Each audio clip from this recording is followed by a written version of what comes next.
Bonjour, alors aujourd'hui nous allons parler de la pose sur châssis. Les châssis, généralement, quand je vous demande de les commander, ce sont des châssis avec ce qu'on appelle une barre de renfort, c'est-à-dire une croix au milieu, ce qui est quand même assez important parce que ça évite au châssis de se voiler. Ce sont des points de détail, mais ces points de détail ont vraiment leur intérêt. Vous voyez l'épaisseur du châssis, il fait à peu près 1 cm, voire plus.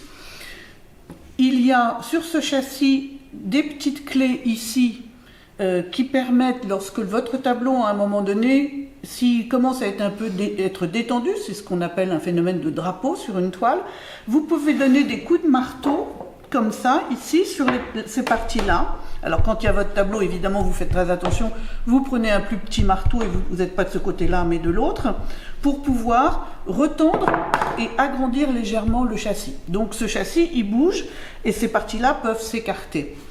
Vous avez encore une chose à signaler sur ce châssis, c'est qu'il est biseauté. Alors je ne sais pas très bien si vous voyez que cette partie-là n'est pas plane, c'est légèrement incurvé par rapport à l'autre côté qui est complètement plane.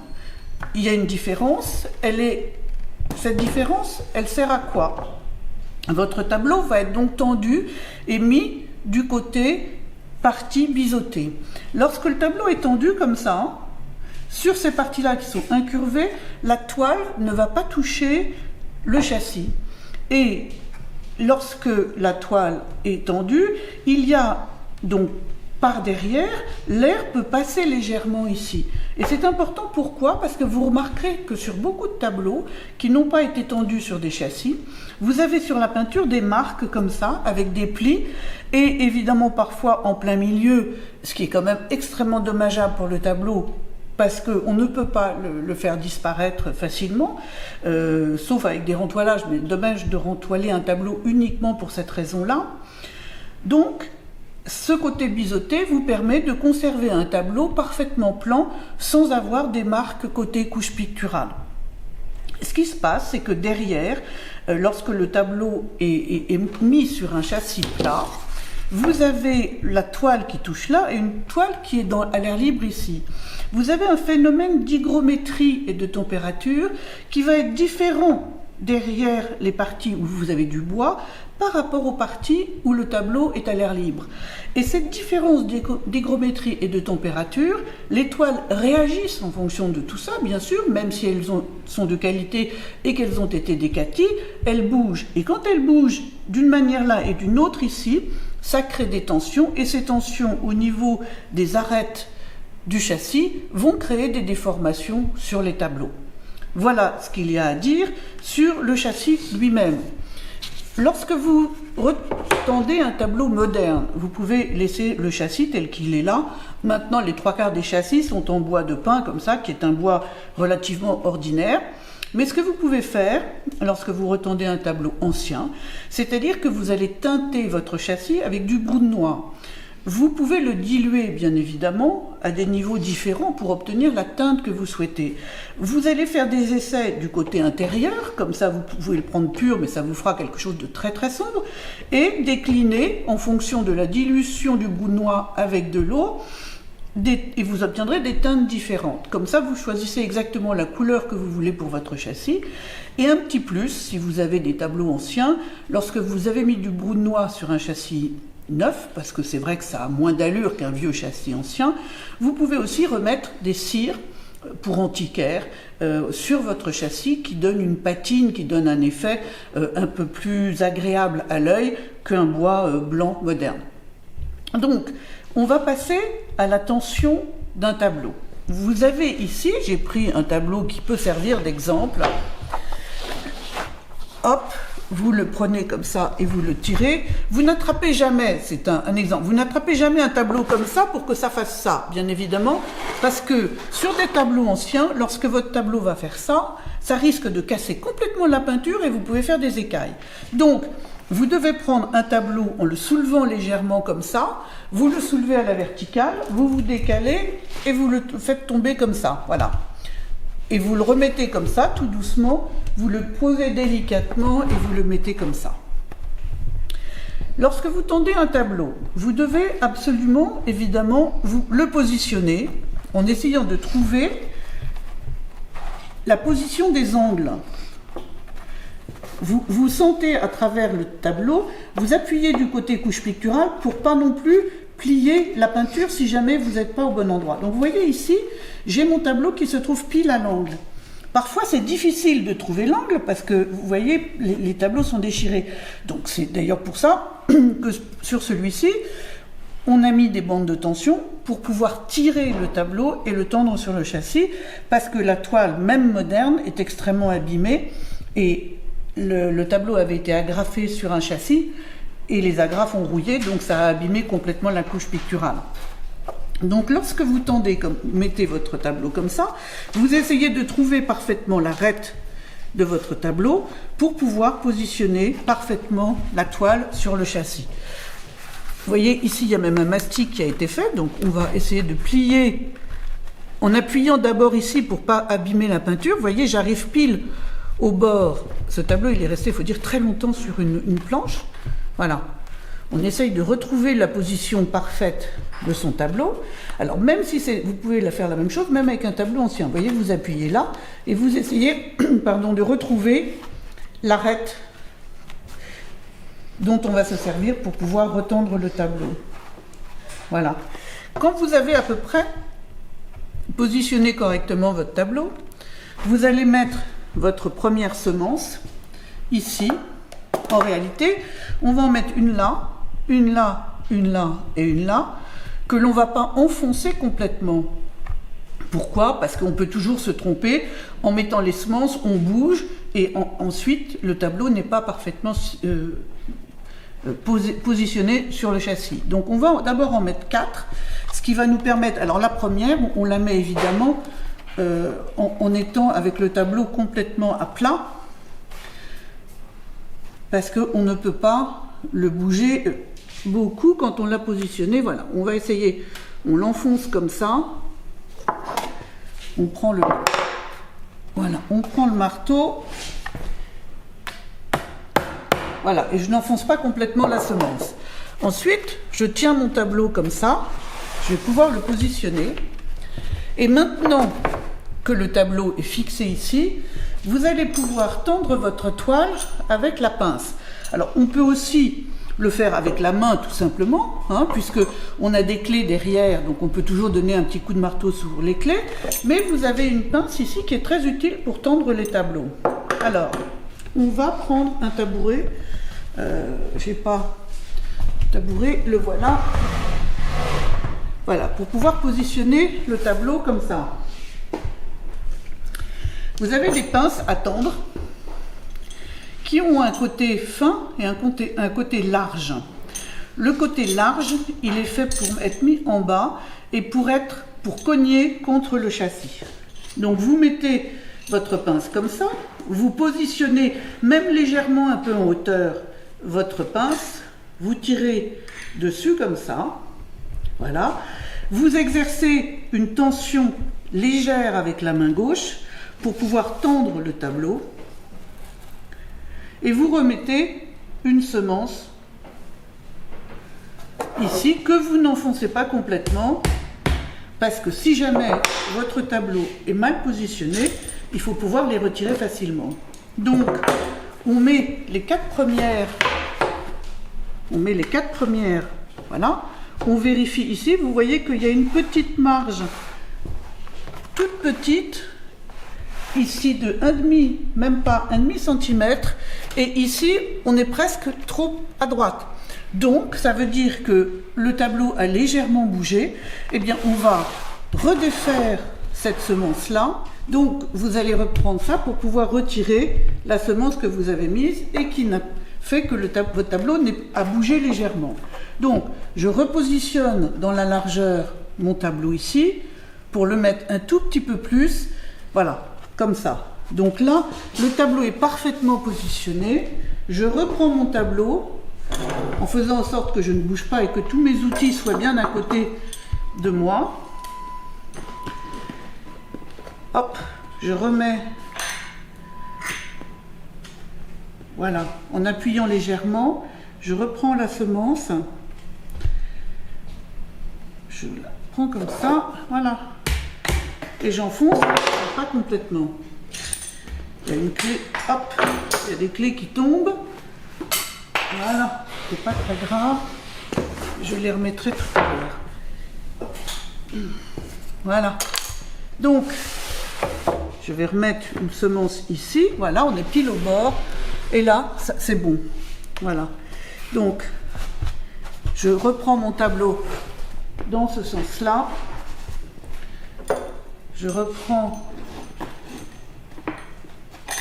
ma pince à tendre, j'exerce toujours une légère tension, vous voyez que là, c'est déformé là, et tout d'un coup, le tableau devient plan. Alors évidemment, vous avez des déformations là, mais petit à petit, avec la tension du tableau, voilà. Alors évidemment, n'oubliez surtout pas de bien vérifier que vous tendez bien votre tableau du bon côté, c'est-à-dire du côté où les parties du châssis sont incurvées, biseautées. Voilà. Et là, la tension centrale du tableau, elle est parfaite et vous voyez, le tableau arrive pile au bon endroit. Voilà. Voilà. Donc maintenant qu'on a mis les quatre premières semences, votre tableau, il tient parfaitement sur votre châssis. On va tout faire de manière symétrique, c'est-à-dire on va en mettre une là, une là, une là, une là de part et d'autre de la première qui est au centre, une là, une là, une là et une là. Et après, on refait la même chose, on en met deux là, deux là, deux là, etc. Et on va vers l'extérieur. D'accord? Donc je vais faire tout ça. Voilà.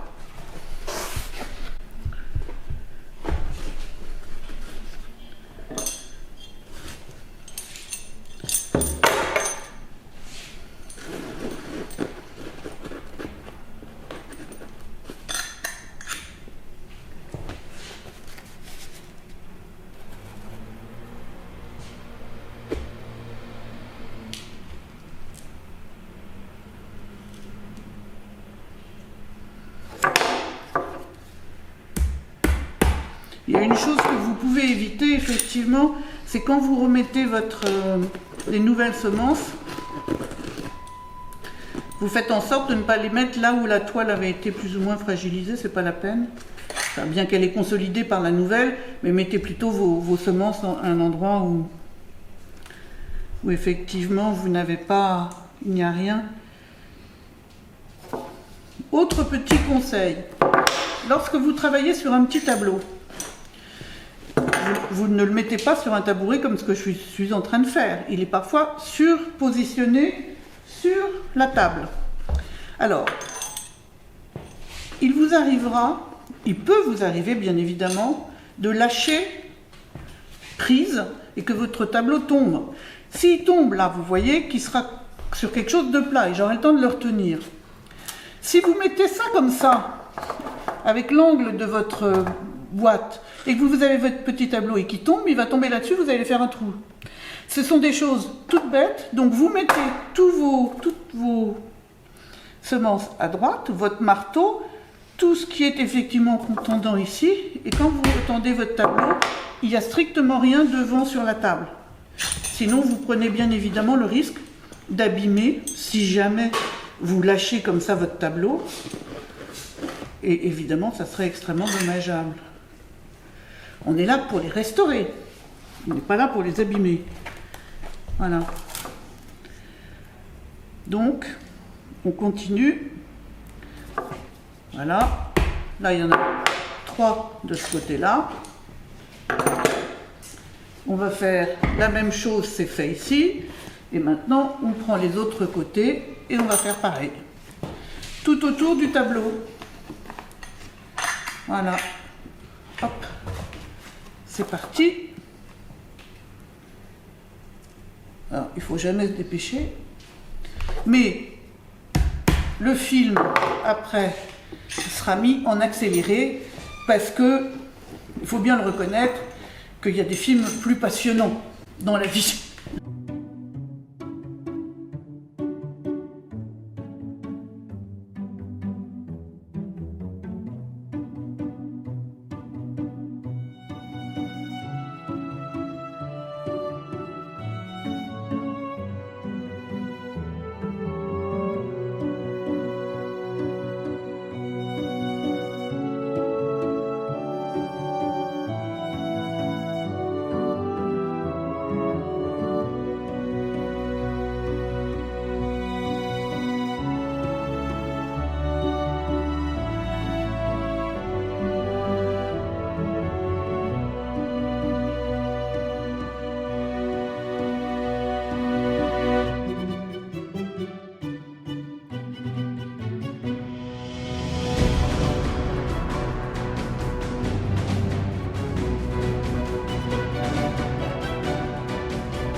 Voilà, le tableau est complètement retendu. Alors vous avez remarqué peut-être, alors évidemment vous l'avez vu en accéléré, que quand je vous disais de faire de manière symétrique ici et là, il y a un moment donné, ici vous pouvez peut-être en mettre deux, pour arriver aux extrémités à peu près en même temps là et là. Donc forcément il y a plus de semences à mettre là, donc il y a des moments où vous en mettrez plutôt deux ici. Ça dépend des tableaux, mais ici j'ai repris un peu le pli initial du tableau pour pouvoir le plier et le remettre comme ça. Faites bien attention parce que quand on a des bandes de tension, ça crée des épaisseurs très importantes d'un côté comme de l'autre. Et si vous avez des tableaux qui vont dans des cadres et que l'ouverture de la feuillure est au millimètre près, on peut parfois créer des épaisseurs trop importantes. Donc il vaudrait mieux couper presque dans l'angle pour pouvoir faire ça. Donc là, le tableau est donc terminé, la pose sur châssis. Ensuite, on va couper à l'intérieur de ce côté-là. On va prendre des ciseaux. Et on va couper comme ça, tout simplement, pour pouvoir avoir quelque chose de propre et de net au bord. Et si on a un tableau ancien, on peut le border, c'est-à-dire comme vous l'avez fait atelier, vous savez, mettre un craft qui va venir coller de chaque côté. Je pourrais vous le montrer si vous voulez.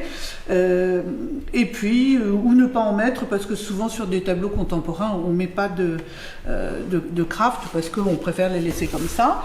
Et vous voyez que la qualité des mastiques qu'on fait à l'atelier sont vraiment bons, parce que ce mastic qui a été fait il y a longtemps, même après avoir été plié, rien n'a bougé et il est en parfait état. Alors, un petit point de détail quand même, parce que les cours m'ont prouvé que c'est arrivé une fois. Il y a une élève qui avait un petit tableau qui avait dû être fixé, qui était fragile, puis qui commençait à donner ses coups de marteau et tout. Vous avez peut-être vu en accéléré qu'il y a quand même du moment où je regarde évidemment ce qui se passe de l'autre côté. Et c'est très important parce qu'une fois, il y a une personne qui donnait des coups de marteau. Son tableau était tellement fragile que sa peinture tombait. Donc toutes les opérations, comme toujours sur un tableau, c'est simple de faire ça. En même temps, il faut toujours faire très attention à tout ce qu'on fait. Voilà, à bientôt, au revoir.